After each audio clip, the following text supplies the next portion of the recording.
Yo nu polo akpe mi gado izona mi cover Ewenyigba TV. Ya ba walo ada wenye ya alon keke pe ado nyi ya mi ga pompo. Ku he de ka vado we yana ba mi ga pompo. Ka fifi akoyi ya mi dongbe be mi ga va mi afa moji alo ma ga va mi afa moji. Yo egbe siganya kosira gbe alo gbe pen keka malazi me play usofo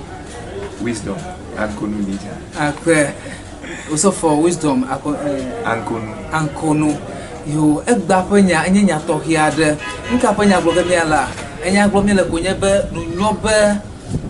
hoseto alo Kristo to kle egudo to wa de sroa alo awusa to ade Kristo to alo godo to na da awusa to enwa da also for nya kana ele to ma aleke okole bowe yo akbafunye wadugana mpola okata dongo ema dugana Kristo hama nyara kama glona ranya ba agodo to ta ku mi le do ajiro kama do bana agodo to como se sa ku ma va ta no se mi agoma ko o mi aplogero kama ga do bana waka akba tu manyachi na ko daria na masamanu ya anya biamba ronyo ba agodo to na re Kristo to ha alo mi to muslimio na re Kristo toha la bonya magloba anyu la goma alo la guaroma la porang mabale na glomena la muslimio pakpajia mia to muslimio malona ba yo to nyongwau na de mia Kristo to rau pa goma seseng ta goma sesa tai u blomlo ka ko jina pa yo to mchua we wa temare Kristo to wala ba konwe le yo gbogbo na ba amatuba amanatuba na matuba ko ke enweko da na onye ba wonanye nyong anya muslimi to nyong yena ba regodo to e kenya Kristo to o bloga ba ma kumo na wora yo fase gbaruru audio afia ba eda futa ala ba pai na ruta pama ko afia ba puke viare kwa pama gakala mio mi agbo aba Kristo tona ne makara jiba pukiere ka kumina na mam la porema awe po amare beare no pakli mi aglisa goma alu mi se nyan mi o goma kwa asrora reali baja atema poma la chochi khoma regrago ha agbare no go bona regret gaba me a chochi khome yakwila ere da atema ramala godo akova ema ojejino atema ramalama majija gana tala kpiye makwa enyo be mi atema dire nya fa koma sesem yo akpa ha osofo penko ma sama bile aka osofo enya na glofia ena ma donku je fa veli adaji aba majesi veli amafia na de 15 years enya alo 15 years kra ko manya ba manya Kristo to onyo chogo majizia esra ka no de ha manya Kristo to onyo o de na night club over night club o na chiada o chana kaka ko ba ko no cho night club egba o no anyi o lefia o divi o do fo no o trozo Kristo to gba ejremelio yaka ma bia ba enyo la kparo goji makoko ako bia ma alo manjina rompe makoko male la goyama afia ba nyongu ya over the night club ku hiere kwi akwi ta ayo dan chua mu ya jimo la afi chacham night club ayim onya pom la gboko yo susu eja aka ncho amanya Kristo to onyo ya agodo to wonya afia ba e ma bromale okay mu ya punyonwo ika kwi ga punchua ta ayo over dogo mu ya jimo la over karanko ufa susu avu ta ayo ufa susu ufu ko vivia o Kristo ajim ayo kere Kristo onko o pro Kristo aru okay yo akpa eno nya de ha glombo enyo kene me ma bia Kristo alo bibla eda sireji ne ma be Kristo to anade egodo to akova solihoma alo Kristo ma akpe na bia ba bibla da sireji bibla da sireji ba mi desro okay kake le Kristo fa padia me ba yuna na be doctrine okay akɔnyinyi aɖewo okay aha akɔnyinyi yawoa yeva tɔtɔtɔtɔ alo yeva fli aɖe tem ɖe mía dome ne míekɔ yi go yi ma Pentecost wobe doctrinely okay ARS doctrinely okay Roman Catholic doctrinely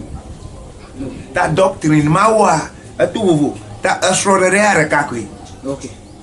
ke no dze be wano nenema no nye be Kristo hã me katã ɖeka ko nye alo le yevu gbe me alo English gbe me obe the body of Christ is one ke no dze be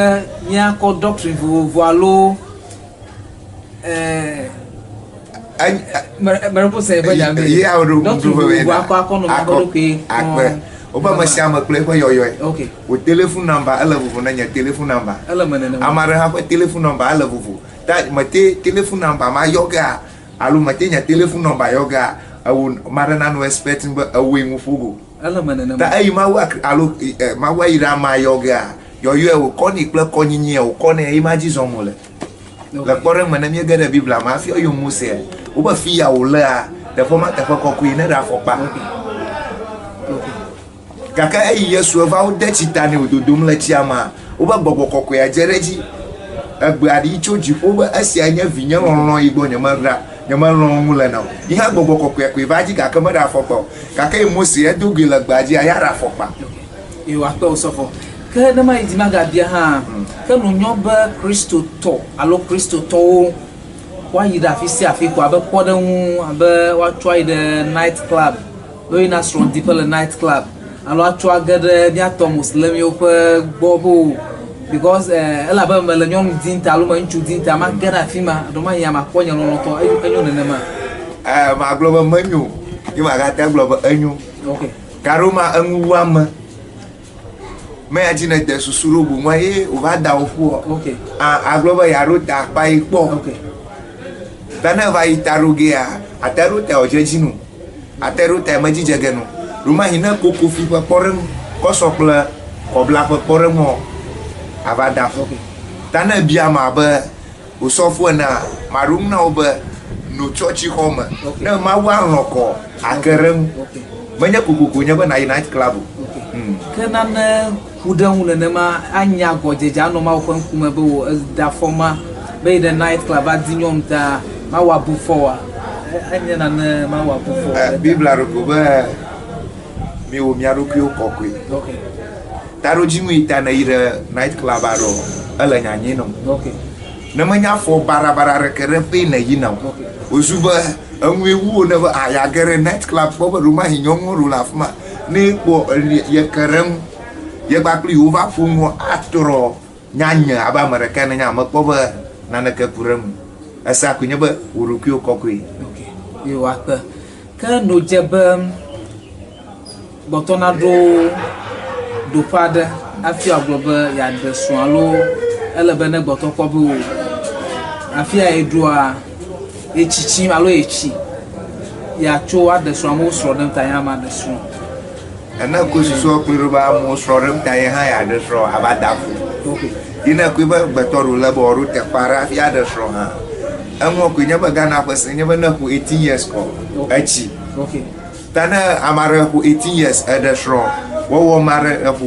25 years me ɖe srɔ̃ ema menye eŋu nye nakɔ ɖo ɖokuiwo dzi be awo ne mɔ nya vu na wo kɔ emɔe vu na wo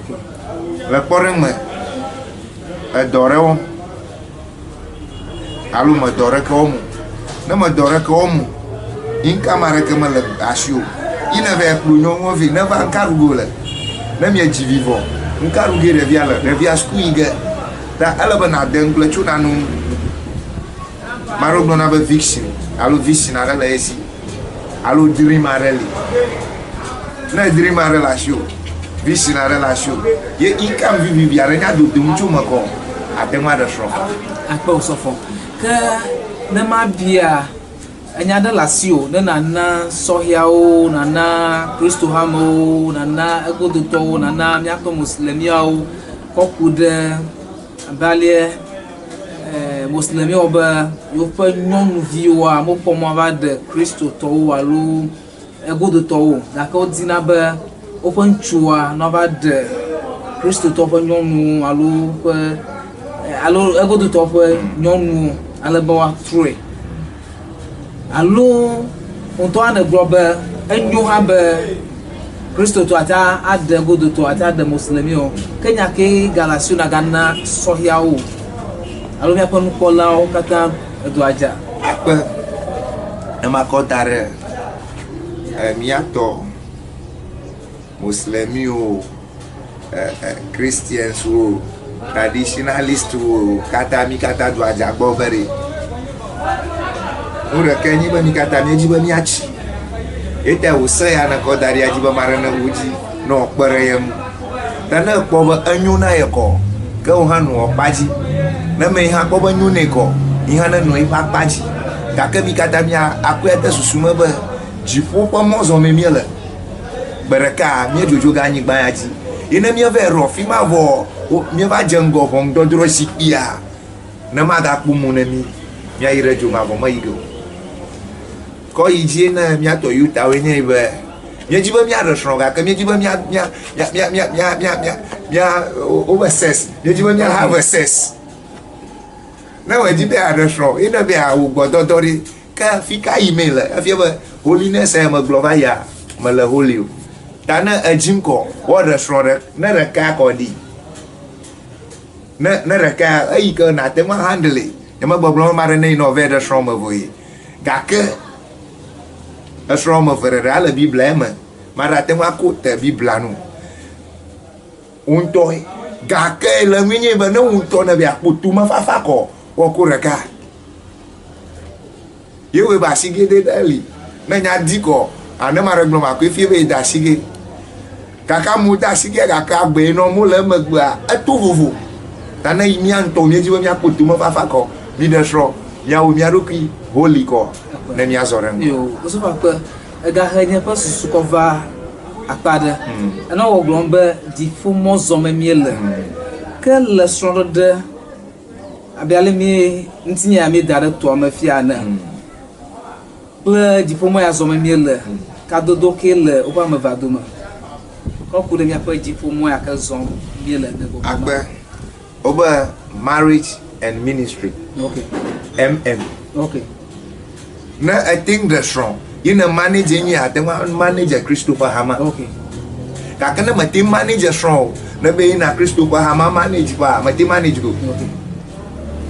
Ama kofie. Okay. Da akadudu lama. Na mati da vio suku, mati ko vio ju. Yo ko Christopher Hama da shino. Marava to ba ba e wo mala homene. Ya vi na school ma ko ati ma oga mati oga agba the marriage and ministry okata is awesome together yo nu kola akpa afia me ga mi asagadonya na egbepe